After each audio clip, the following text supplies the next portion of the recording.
Hello everybody, welcome back to another video. Today we are going to be doing something a little bit different.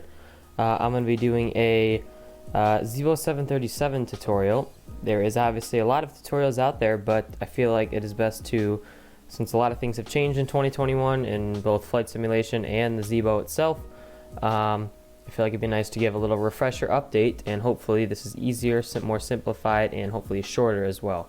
So the plan is to divide this into multiple parts, having a cold and dark sector, a pushback and engine start slash taxi, and then a takeoff and climb out, and then if all goes well, we'll do a landing approach and all that good stuff as well for other parts. But without further ado, without wasting much time, let's go ahead and get right into the tutorial.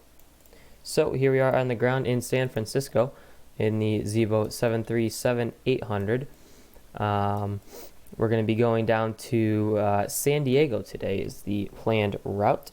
Obviously you guys can do whatever you want, but this is what we're going to be using as for this demonstration. Alright, so get inside the cockpit here. Obviously we're in full cold and dark. First thing you want to do is come over to this EFB slash tablet thing here. What I like to do first, go to the ground services. We're going to connect our GPU, set our chocks. If you want to open your doors, you can open your doors or whatever, or air stairs, whatever you would like. But those are the first two things you're going to do. Then what you're going to do is, actually, you know what? Let's do this first. So you're going to come up to the overhead panel, ground power. You're going to want that to be on. That's going to turn on the power to the plane, and of course your battery would need to be on as well. Next thing you want to do is come up to the DIRs here, or the IRSs. Sorry, I'm not an Airbus. Excuse me. IRS. You're going to click these. Here, let's give you a little better view for you here. Click these over to the nav position. Both of them are going to need to be there. Those are going to be on nav. Then we're going to go straight down each panel here. So for these, that's good. Yaw dampers don't come on yet. Everything's good. We're going to put our fuel pumps on. We're not going to need our center pumps. It's good, good, good. We don't need our generators yet. Alright, we can turn our seatbelts on. Emergency exit lights, oops, to armed, there we go. If you want some lights or something, go ahead and turn them up. You're going to want your logo lights and your position lights on. You're going to want the hydraulic pumps on, and you're going to want your window heats on as well. And those should be auto, pack should be off. And with that, we're good to go head back down here. Just go ahead and click that. Now we're going to head down to the FMC here. You might get a message that says nav data out of date, just depending on your ARIC or ARAC, whatever you call it, data. Go to FMC, go to index. We're going to put in our position first, so we're sitting on the ground. Whatever airport you're at, you're going to put in the iCal. So for me, it's SFO. In, copy this down to here, and set IRS position. Now when you go to route, SFO should already be down here. That's your origin, SFO, and put in K-San, which is my arrival airport. So whatever arrival airport you were doing, go ahead and put that in. And then this stuff is not needed, but I like to put it in. UAL, my flight number is 437. So I'm going to go 437. Punch that in there. You don't have to do this. It's just completely optional. So now the IRSs and everything are aligning. So that is all good. Sound should be on in the airplane and working. Now you're going to come back over here. You're going to click Start Flight Leg. This is just to make things more realistic. It adds the sounds into the back of the aircraft. You can also do a little welcome aboard announcement if you would like. That's nice as well. Now usually before I do my flight plan, I will load up the fuel. So, yep. So now we're gonna do. Oh, jeez, keep talking. All right. This guy finished talking. All right, he's done talking. So call the fuel truck. Oh, jeez, he just does not want to stop talking. All right, you guys can still hear me. So now what we're gonna do is we're gonna go put in our fuel. So actually, I take that back. You got to go here first. I'm gonna change this to kilos real quick. If you guys would like to change it, keep it in pounds. It's fine. For me, I'm gonna go to I believe it's general config. There it is. Kilograms. Back to fuel. Payload. It says we're going to need 6,420, so I round up to 6,500. Enter that in. That's good. You can do whatever your zero fuel weights. I just put in the amount of fuel I need, and that's it. I don't really care about all the other stuff. Call the fuel truck. That'll come and load it up. Now what you can do is you can come down to here and do your flight plan. You're going to go departure, arrival, departures, 28 right is what we're going to take today. Oh, wait a minute. Take that back. It's going to be 10 left. It's going to be 10 left. All right. 10 left on the... I don't have that in my FMC. Wait a minute. Nope, I do. I just need to redo my stars. Okay, so actually, no, we're not taking a departure today. So if you are taking a departure, you can go ahead and click whatever you are. But for me, we're not doing a departure today. So all I need to do is select my runway there. And then you're going to go back to route. You're going to activate it. Then I just like to use legs here. You should see... no. Okay, yeah, that's fine. So now this might have a bunch of legs in it. If it does, just go to the bottom wherever you can find a blank space. For me, I'm going to do Mickey. It's my next waypoint. And I'm getting all my route information from SimBrief. So if you guys would like to check that out, I can maybe link it in the description if you would like. So Mickey, then we're going to go LAX. Oh shoot, you know what? They just changed the runways back to 28 right. So I was right. So we're going to go back to it right. Take this back, guys. Ignore what I just did. So actually, let's say you do have... So we're going to erase, clear that. So, apologize for this. Come on. I can't do that, can I? I'm trying to give you guys a tutorial and I can't even fly this plane myself.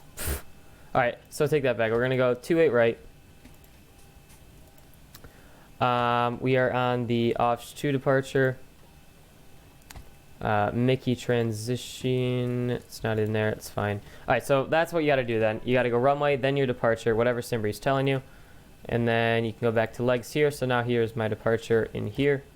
And then Mickey. And then we're going to go direct LAX. And then whatever waypoints you have in between, just go ahead and drop them right here and you'll be good to go. Then you're going to go back to departure and arrival. And you're going to go arrival into San Diego. First, what you're going to select is your runway. So in this case, for me, it's going to be runway 27. We're going to take, looks like we're taking the localizer approach for runway 27. We're going to have the glide slope on, why not? And the comics to arrival, sort of a arrival SimBrief is telling you. And if there's a transition listed on there, for me it's LAX, you can put it in. If not, don't worry about it. Execute. Go back to legs. Now you're going to want to check for discons and vectors. So it's calculating stuff. So this waypoint here is not a real waypoint. You need to delete vector out of there at all times. And then put the waypoint that's below it. So in this case it's CJI, or I don't know, SciJi. Sounds like my name. Enter that in, execute, and then you are good to go. So just make sure one more time that there is no other discontinuities or anything in your way. And look at that, our IRSs have aligned, so the plane is somewhat on now. Now that it looks like the fuel should be loaded on here.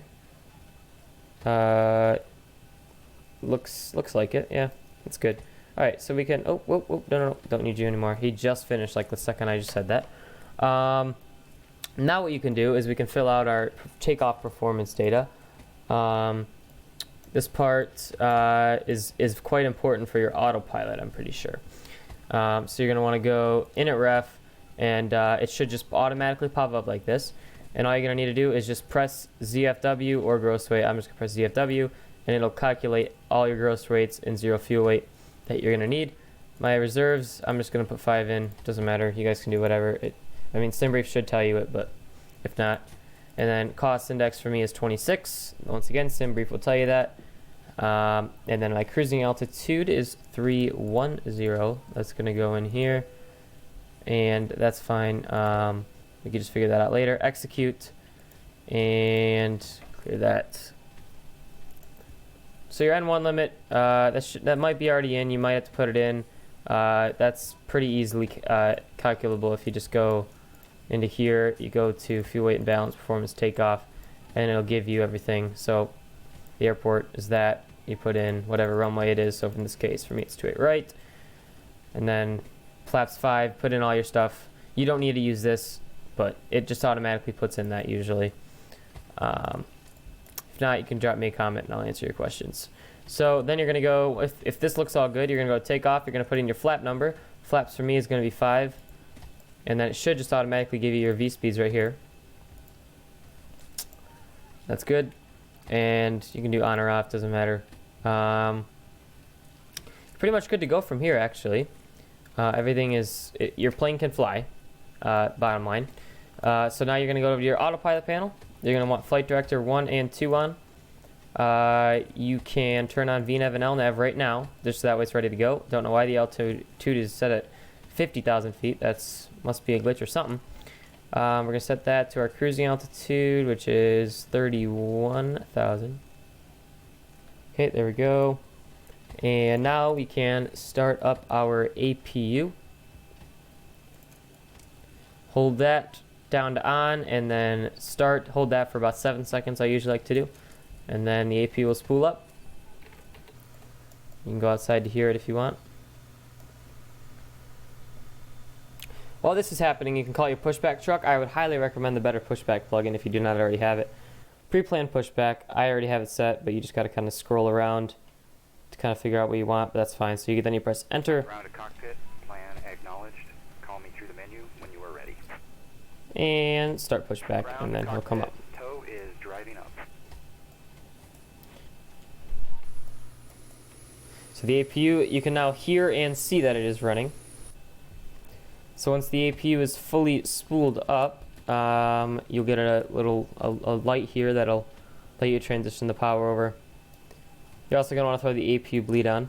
Alright, so once this blue light shines up, you're going to click down on this one and down on this one.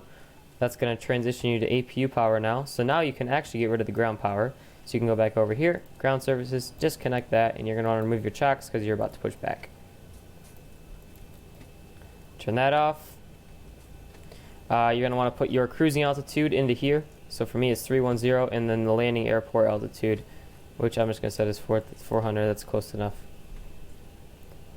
And then actually everything else you should be pretty much good to go. Do one final check of the FMC. Just kind of run through everything. Flight plan, no worries. It's fine. Just your climb page. Calculates everything. That's fine. Alright. Like I said, I don't know if I'm doing everything 100% right. This is just the way I do it.